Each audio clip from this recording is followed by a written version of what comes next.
warahmatullahi wabarakatuh. Di sini saya perawat Ria yang akan melakukan tindakan initial assessment pada pasien yang mengalami trauma yang bertujuan untuk yang pertama dapat mengenali masalah yang mengancam jiwa. Yang kedua, dapat memahami konsep pada initial assessment yaitu primary survey di secondary survey. Yang ketiga, dapat merekomendasikan teknik penilaian awal penderita. Kemudian prosedur yang akan dilakukan yang pertama prainteraksi yaitu observasi cepat keadaan umum seluruh pasien. Yang kedua, fase kerja yaitu initial assessment. Yang pertama, kenali bahaya dengan prinsip 3A.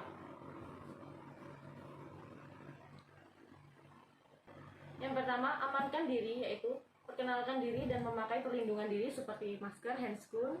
Yang kedua, mengamankan lingkungan yaitu membubarkan kerumunan apabila ada kerumunan dan memastikan lokasi aman untuk pasien yang mengalami cedera. Yang ketiga, mengamankan pasien yaitu pastikan sudah aman, benar-benar aman dan memberikan pertolongan.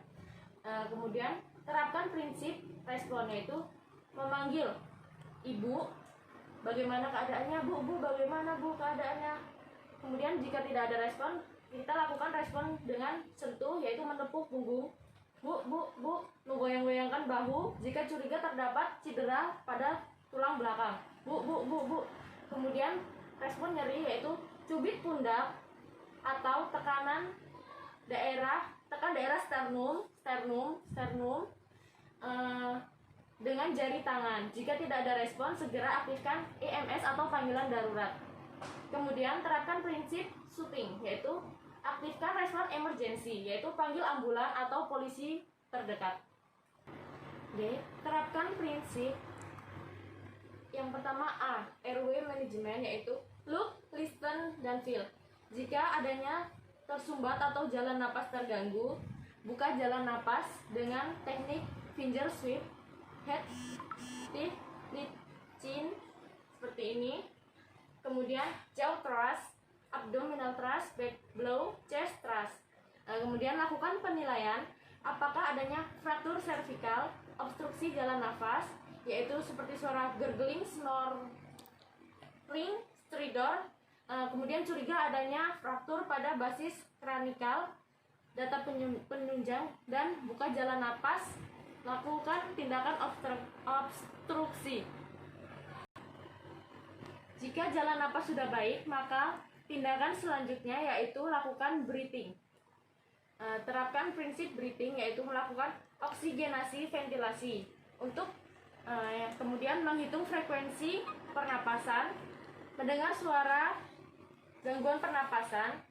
Jika frekuensi napas kurang dari 12 kali per menit, berikan rescue breathing dengan frekuensi 6-10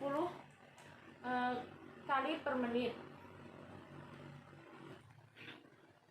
Kaji trauma yang mengancam nyawa seperti adanya trauma torak, tension, pneumotorak, open pneumotorak, kemudian tindakan oksigen dan ventilasi menggunakan nasal kanul, face mask yaitu RM, bisa NRM, bisa juga BFM. Kemudian prinsip yang ketiga yaitu circulation, yaitu cek nadi karotis dalam 10 detik. Sini. Jika ada nadi, segera lakukan RJP dengan perbandingan kompresi dan pemberian napas yaitu 30:2. Dalam satu siklus, lakukan selama 5 siklus. Jika nadi teraba, lanjutkan prosedur selanjutnya, yaitu cek adanya perdarahan eksternal dan internal.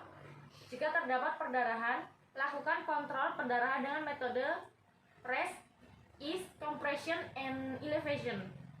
Dan lakukan pengambilan sampel darah pada perdarahan eksternal, kemudian lakukan pemberian transfusi darah pada pendarahan internal. Hentikan perdarahan dan kelola fraktur. Kemudian lakukan pemasangan infus, kemudian observasi keadaan klien secara ketat.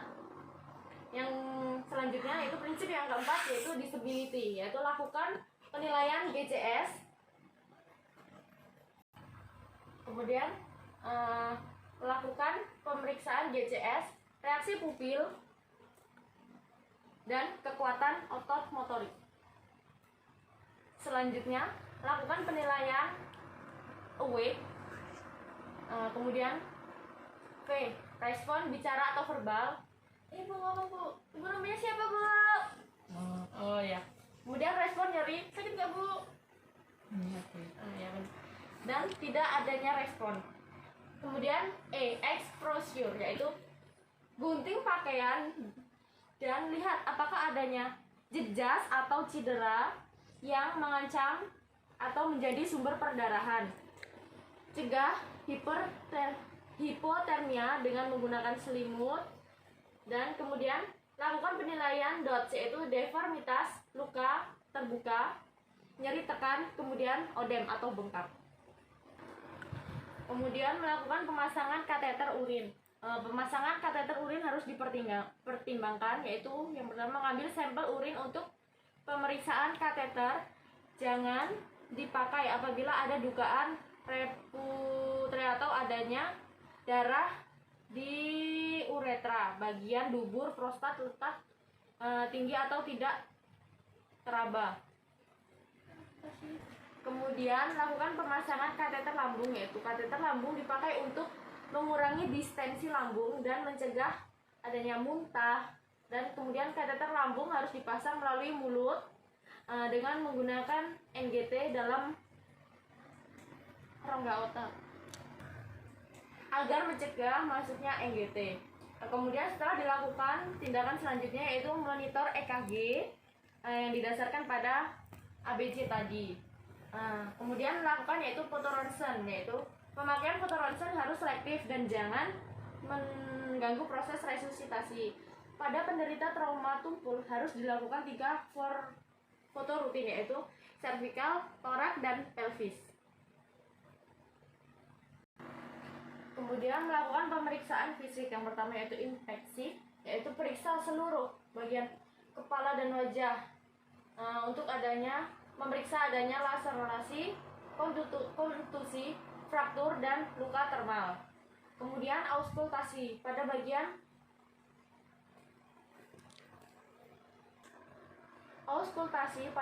selaiga kelima di sini, dan kemudian di lambung untuk mengetahui suara bising usus. Kemudian lakukan palpasi, yaitu raba seluruh pada bagian dada apakah adanya odem atau jejas. Kemudian lakukan perkusi, yaitu untuk mengetahui apakah adanya suara sonor atau hipersonor. Yang terakhir, kemudian lakukan anamnesis, yaitu yang pertama A, alergi. Apakah adanya alergi pasien terhadap makanan atau minuman tertentu. Kemudian M, medikasi atau obat-obatan. Adakah pasien tersebut alergi terhadap obat-obatan tertentu? P, yaitu adanya penyakit sebelumnya yang diderita pasien seperti hipertensi, dan DM, yaitu penyakit turunan. L, yaitu last meal, yaitu terakhir makan apa, jam berapa, kapan, sebanyak apa. Dan kemudian E, event, hal-hal yang bersangkutan dengan sebab cedera seperti kecelakaan tadi tersebut. Sekian penjelasan inisial asesmen dari saya. Kurang lebihnya saya mohon maaf. Saya akhiri. Wassalamualaikum warahmatullahi wabarakatuh.